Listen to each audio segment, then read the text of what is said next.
프로포폴 등 마약류를 상습적으로 투약한 혐의로 재판에 넘겨진 배우 유아인 씨가 1심에서 징역 1년과 벌금 200만 원을 선고받고 법정 구속이 됐습니다. 이 사건이 불거진 지 1년 7개월, 재판에 넘겨진 지 10개월여 만의 일입니다. 유한 씨는 그동안 수사 단계에서 두 차례 구속을 피했는데요. 징역 1년 선고받은 이유는 뭔가요? 당초 검찰의 구형량은 징역 4년이었습니다. 그런데 재판부는 징역 1년을 선고했는데요. 그러니까 상당히 많은 부분들을 참고를 했다, 참작을 했다 이렇게 볼 수 있습니다. 재판부는 유아인 씨가 오랜 기간 동안 수면 장애로 고통을 겪은 점을 참작했다 이렇게 밝혔습니다. 이게 일종의 이제 징역 1년을 선고해서 감형이라고 하기는 좀 그렇죠. 그러니까 형량을 좀 줄여준 한 이유가 될 수 있는데요. 하지만 실형을 선고한 이유에 대해서는 또 이렇게 설명했습니다.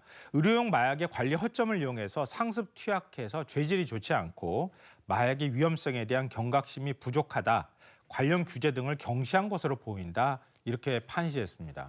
유한 씨 혐의가 여러 가지 있었는데 어떻게 다 인정이 된 겁니까? 일부 그냥 생략이 된 겁니까? 일부 무죄가 난 부분도 있습니다. 마약류 투약 혐의에 대해서는 제가 징역 1년이라고 말씀을 드렸잖아요. 근데 유한 씨 혐의에는 대마흡연 교사, 그러니까 대마흡연을 하도록 권유를 했다라고 하는 혐의하고 지인들에게 휴대전화 내용을 지우라고 요구한 증거인멸 교사 혐의도 있습니다. 근데 이 부분에 대해서는 재판부가 무죄 선고를 했고요.